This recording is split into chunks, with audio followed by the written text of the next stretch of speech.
നമ്മളുടെ വസ്ത്രങ്ങൾ നമ്മൾ ഉദ്ദേശിക്കുന്ന സമയത്ത് നമുക്ക് അലക്കി തേച്ച് വൃത്തിയായി നമ്മളുടെ മുമ്പിൽ എത്തിയാൽ എത്രമാത്രം സന്തോഷമായിരിക്കും. അത്തരത്തിലുള്ള ഒരു ചെറുകിട ബിസിനസിനെ കുറിച്ചാണ് ഇന്നിവിടെ പറയാൻ പോകുന്നത്. വീട്ടിലെ വസ്ത്രങ്ങൾ അലക്കി തേച്ച് വൃത്തിയാക്കി വീട്ടുകാർക്ക് നൽകുന്ന ഒരു സംഭവം. നിങ്ങൾ വിചാരിക്കും ഇതിനൊക്കെ നമ്മൾ എന്തുമാത്രം ബുദ്ധിമുട്ടണം എന്നുള്ളത്. എന്നാൽ ബുദ്ധിമുട്ടുകൾ വളരെ കുറവാണ്. അതാണ് ഇന്നത്തെ വീഡിയോയിൽ മുമ്പോട്ട് പറയുന്നത്. ബുദ്ധിമുട്ടുകൾ കുറവാണ് എന്ന് മാത്രമേ ഞാൻ പറഞ്ഞുള്ളൂ, ബുദ്ധിമുട്ടില്ല എന്ന് ഞാൻ പറഞ്ഞില്ല. എന്ത് ജോലിക്കും എന്ത് ബിസിനസ്സിനും അതിൻ്റെതായിട്ടുള്ള ബുദ്ധിമുട്ടുകൾ ഉണ്ട്. ഇനി അതല്ല, ഞാനിങ്ങനെ കൈ നീട്ടിയിരിക്കും, എന്റെ കയ്യിലേക്ക് പണം വരട്ടെ എന്ന് പറഞ്ഞാൽ മറ്റെന്തെങ്കിലും ബിസിനസ് തുടങ്ങേണ്ടതായിട്ട് വരും. അപ്പൊ തൽക്കാലം നമുക്ക് ഈ വസ്ത്രങ്ങൾ അലക്കി തേച്ച് കൊടുക്കുന്ന ബിസിനസ്സിന് എന്തൊക്കെ കാര്യങ്ങൾ വേണം എന്നുള്ളത് നോക്കാം. നമസ്കാരം, ബിസിനസ് ഐഡിയസിലേക്ക് ഇവർക്കും സ്വാഗതം. നമ്മുടെ ജീവിതത്തിന് വേഗം വർദ്ധിച്ചു. ഭാര്യ ജോലിക്ക് പോകുന്നു, ഭർത്താവ് ജോലിക്ക് പോകുന്നു, വീട്ടിലുള്ള കുഞ്ഞുങ്ങൾ സ്കൂളുകളിൽ പോകുന്നു, കോളേജുകളിൽ പോകുന്നു. അപ്പോൾ നമ്മുടെ വീട്ടിൽ ആരും ഇല്ലാത്ത ഒരു അവസ്ഥയാണ്. അപ്പോൾ ഈ വസ്ത്രങ്ങൾ ഓരോ ദിവസവും നമ്മൾ വസ്ത്രം മാറാറുണ്ട്. ആ വസ്ത്രം എല്ലാം നമ്മളുടെ വീട്ടിൽ നമ്മൾ സ്റ്റോക്ക് ചെയ്ത് വെക്കാറുണ്ട്. ഈ സ്റ്റോക്ക് ചെയ്ത് വെക്കുന്ന വസ്ത്രങ്ങൾ ആഴ്ചയിൽ ഒരിക്കലാണ് നമ്മൾ അലക്കുന്നതെങ്കിൽ അത് ഏറ്റവും വലിയ ബുദ്ധിമുട്ടാണ്. പിന്നെ ആ റൂമിലോട്ടൊന്നും കയറാൻ പോലും പറ്റില്ല. പിന്നെ അതുകൂടാതെ നമ്മൾ ഇത് അടച്ചാണ് സൂക്ഷിക്കുന്നത് എന്ന് തന്നെ കരുതുക. ആയിക്കോട്ടെ, എങ്കിൽ പോലും നമുക്ക് ഒരു ദിവസം കിട്ടുമ്പോൾ ഇത് ചെയ്യാൻ മാത്രമേ നേരം കാണുകയുള്ളൂ. ഈവൻ നിങ്ങൾക്ക് വാഷിംഗ് മെഷീൻ ഉണ്ടെങ്കിൽ പോലും. പിന്നെ നമ്മളുടെ വീട്ടിൽ നമ്മൾ അലക്കി തേക്കുന്ന വസ്ത്രങ്ങൾ അത്ര കണ്ട് ഭംഗിയാകണം എന്ന് യാതൊരു നിർബന്ധവുമില്ല. കാരണം അലക്കി തേച്ച വസ്ത്രം അതിന്റെ ചുളിവുകൾ നിവരാതെ ഇരിക്കുന്നത് നമ്മൾ എല്ലായിടത്തും കാണുന്നതാണ്. അപ്പോൾ ഇന്നത്തെ ഒരു ജനറേഷൻ ആണെങ്കിൽ പോലും അവർക്കും അലക്കി തേച്ച് വടി പോലെയുള്ള വസ്ത്രങ്ങളോടാണ് താല്പര്യം. അപ്പോൾ ഈ ഒരു സംഭവം, ഇങ്ങനെയുള്ള കാര്യം നമുക്ക് ഗ്രാമങ്ങളിൽ പോലും തുടങ്ങാവുന്നതാണ്. ഇത്തരത്തിൽ അലക്കി തേച്ച് കൊടുക്കുന്ന ഒരു ബിസിനസ്. വലിയ വലിയ ലോണ്ടറികൾ നമുക്കുണ്ട്. നമ്മളുടെ ടൗണുകളിലൊക്കെ വലിയ വലിയ ലോണ്ടറികളുണ്ട്. അവരുടെ സംഭവം എന്ന് പറഞ്ഞാൽ വലിയ മെഷീനുകൾ, വലിയ സെറ്റപ്പ്, അതൊക്കെയാണ് അവരുടെ കാര്യങ്ങൾ. അവിടെ നമ്മളുടെ തുണികൾ കൊടുത്താൽ പോലും നമുക്ക് 6-7 ദിവസങ്ങൾ എടുക്കാറുണ്ട്. വളരെ ഫാസ്റ്റ് ആയിട്ട് ഒരിക്കലും നമുക്കത് കിട്ടുകയില്ല. അവർ ആദ്യം കളക്ട് ചെയ്യും, പിന്നെ അത് ചെയ്യും, അതിനുശേഷം നമുക്ക് തിരിച്ചു തരുമ്പോൾ നമുക്ക് കുറച്ച് സമയം അതിനകത്ത് എടുക്കാറുണ്ട്. എന്നാൽ പ്രാദേശികമായിട്ട് ചെറിയ ഇത്തരത്തിലുള്ള മിനി ലോണ്ടറികൾ തുടങ്ങിക്കഴിഞ്ഞാൽ നമുക്ക് 1, 2, 3 ദിവസത്തിനുള്ളിൽ ഈ ജോലിയൊക്കെ കംപ്ലീറ്റ് ആക്കി പാർട്ടിക്ക് വസ്ത്രം കൊടുക്കാൻ പറ്റും. അതായിരിക്കും വീട്ടിലുള്ളവർക്കും താല്പര്യം. നമുക്ക് നമ്മളുടെ വീട്ടിലുള്ള അംഗങ്ങളെ കൊണ്ട് ഇത് തുടങ്ങാം. പിന്നെ നമ്മുടെ ചുറ്റുവട്ടത്തുള്ള 1, 2 സ്ത്രീകൾ, അവരെ തൊഴിലാളികളായിട്ട് നമ്മളുടെ കൂടെ ഉൾപ്പെടുത്തി കഴിഞ്ഞാൽ വളരെ നന്നായിട്ട് ഇതിന്റെ പ്രവർത്തനം കൊണ്ടുപോകാൻ പറ്റും. നല്ല വെള്ളം സുലഭമായിട്ട് ലഭിക്കുന്ന സ്ഥലത്ത് വേണം നമ്മൾ ഈ മൈക്രോ ലോണ്ടറി ആരംഭിക്കാൻ.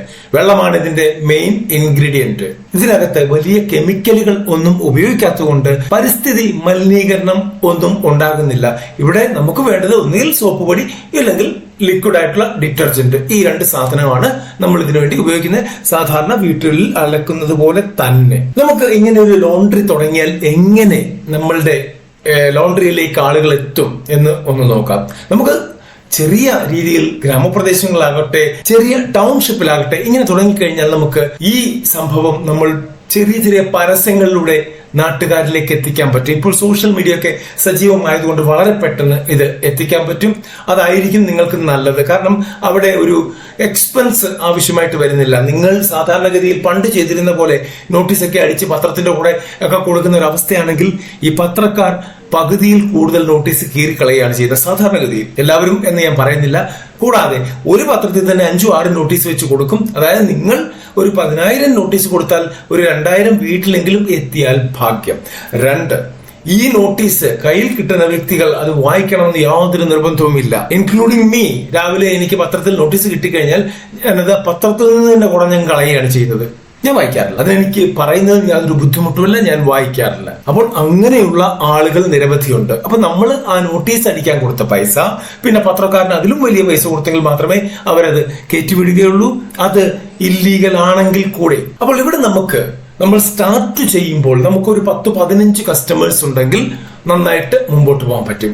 ഈ 15 കസ്റ്റമേഴ്സ് നമ്മളുടെ കൂടെ ഉണ്ടാകണം എന്നുള്ളതാണ് ഈ ബിസിനസിന്റെ ഏറ്റവും വലിയ പ്രത്യേകത. കസ്റ്റമേഴ്സ് കൂടിക്കോട്ടെ, പക്ഷെ ഇതിൽ താഴെ പോകാൻ പാടില്ല എന്നുള്ളതാണ്. ഇവിടെ നമുക്ക് വേണ്ടത് എന്തൊക്കെയാണ് എന്ന് നോക്കാം. നമുക്ക് വേണ്ടത് ഒരു വലിയ വാഷിംഗ് മെഷീൻ വേണം, ഹെവി ഡ്യൂട്ടി വാഷിംഗ് മെഷീൻ വേണം. അപ്പോൾ അതിന് ഏകദേശം നമുക്ക് വില വരുന്നത് ഒരു 2 ലക്ഷത്തിനടുത്ത് വില വരും. ഈ ഒരു എമൗണ്ട് ആണ് അതിന് വരുന്നത്. പിന്നെ നമുക്ക് വേണ്ടത് ഇലക്ട്രിക് അയൺ ആണ് വേണ്ടത്.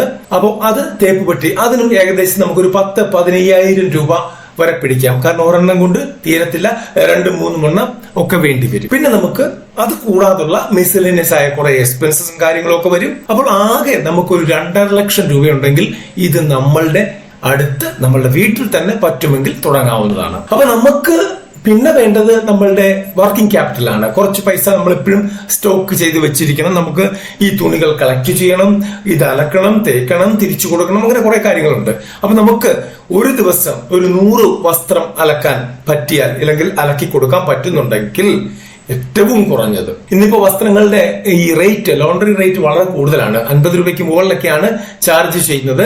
നമുക്ക് എന്നാലും ഒരു മിനിമം ഇട്ട് പിടിച്ചാൽ പോലും നമുക്ക് ഈ ചിലവുകളെല്ലാം കഴിഞ്ഞ് ഒരു 2000 രൂപയെങ്കിലും ഒരു ദിവസം മിച്ചം പിടിക്കാൻ പറ്റും.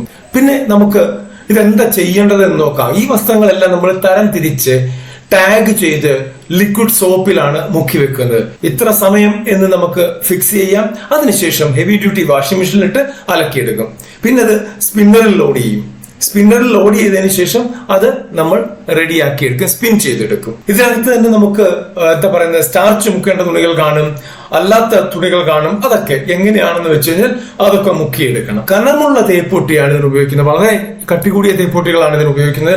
അത് ഉപയോഗിച്ചാണ് തേച്ചെടുക്കുന്നത്. അതായത് നല്ല വൃത്തിയായിട്ട് തേച്ചെടുക്കണം.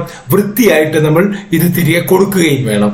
ഇത്രയും കാര്യങ്ങളാണ് നമ്മൾ ശ്രദ്ധിക്കേണ്ടത്. ഇവിടെ നമുക്ക് ഇതിനുവേണ്ടി ചെറിയ ചെറിയ സർട്ടിഫിക്കറ്റുകൾ വേണ്ടി വരും. ആദ്യമായിട്ട് തന്നെ നമ്മൾ സ്വിഫ്റ്റ് എടുത്തിരിക്കണം, ഉദ്യം രജിസ്ട്രേഷൻ എടുത്തിരിക്കണം. ഇതൊക്കെ ചെയ്ത് നമുക്ക് ഇത് തുടങ്ങാവുന്നതാണ്.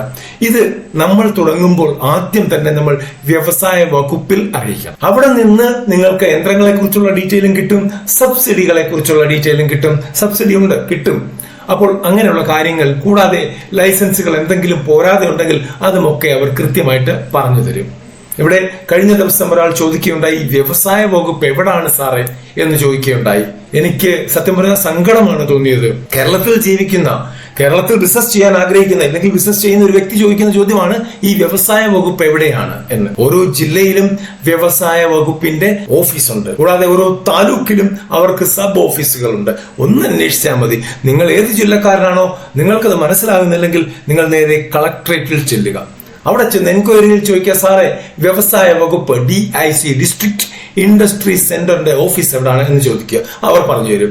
ഇനി അതുമല്ലെങ്കിൽ നമ്മളുടെ ചാനലിൽ ഓൾറെഡി നമ്മൾ എല്ലാ വ്യവസായ വകുപ്പിന്റെയും ഫോൺ നമ്പർ സഹിതം, അഡ്രസ് സഹിതമുള്ള വീഡിയോ ചെയ്തിട്ടുണ്ട്. നമ്മളുടെ ചാനലിൽ കയറി DIC എന്നടിച്ചു കൊടുത്താൽ ആ വീഡിയോ കിട്ടും. അത് കണ്ടാലും നിങ്ങൾക്ക് കംപ്ലീറ്റ് ഡീറ്റെയിൽസ് കിട്ടുന്നതാണ്. അപ്പോൾ ഈ വീഡിയോ ഇഷ്ടപ്പെട്ടാൽ ഒന്ന് ലൈക്ക് ചെയ്തേക്കുക. ലൈക്കിന്റെ അഭാവം നമ്മളുടെ വീഡിയോകളിലുണ്ട്. ലൈക്ക് നല്ല രീതിയിൽ ചെയ്യുക, കമന്റ് ചെയ്യാം, ഷെയർ ചെയ്യാം. നമ്മളുടെ ചാനലിൽ ആദ്യമാണെങ്കിൽ സബ്സ്ക്രൈബ് ചെയ്ത് ബെൽ ബട്ടൺ അമർത്തി ഓൾ എന്ന് പ്രസ് ചെയ്ത് കഴിഞ്ഞാൽ നമ്മളുടെ ഇത്തരത്തിലുള്ള വീഡിയോകൾ നിങ്ങൾക്ക് അതാത് സമയത്ത് ലഭിക്കും. ഒരു ചെറിയ അറിയിപ്പ് കൂടെ, നമ്മൾ യൂട്യൂബ് എങ്ങനെ തുടങ്ങാം, അല്ലെങ്കിൽ ചാനൽ എങ്ങനെ തുടങ്ങണം എന്നതിനെ കുറിച്ച് കഴിഞ്ഞ ദിവസം ഒരു വീഡിയോ ഇട്ടിരുന്നു. അതിൽ വളരെയധികം ആളുകൾ താല്പര്യമായിട്ട് മുമ്പോട്ട് വന്നു. അതുകൊണ്ട് തന്നെ നമ്മൾ അങ്ങനെ ഒരു ചാനൽ തുടങ്ങുകയാണ്. ഉടനെ തന്നെ ഏറ്റവും നിയർ ഫ്യൂച്ചറിൽ നമ്മളുടെ ആ ചാനൽ തുടങ്ങും. ആ ചാനൽ തുടങ്ങുമ്പോൾ താല്പര്യമുള്ള എല്ലാവർക്കും അത് കാണാവുന്നതാണ്. അതിന്റെ ലിങ്ക് നമ്മളുടെ ഇവിടെ ഇടുന്ന വീഡിയോകളുടെ ഡിസ്ക്രിപ്ഷൻ ബോക്സിൽ കൊടുക്കും. ആ ലിങ്കിൽ കൂടി കയറി നിങ്ങൾക്ക് അത് കാണാവുന്നതാണ്. അവിടെ നിങ്ങൾ സബ്സ്ക്രൈബ് ചെയ്യുക, മെമ്പർ ആകുക, നിങ്ങൾ മുമ്പോട്ട് പോവുക. നിങ്ങൾക്കും ഇത്തരത്തിൽ യൂട്യൂബ് വീഡിയോകൾ ചെയ്യാൻ പറ്റുന്നതാണ്.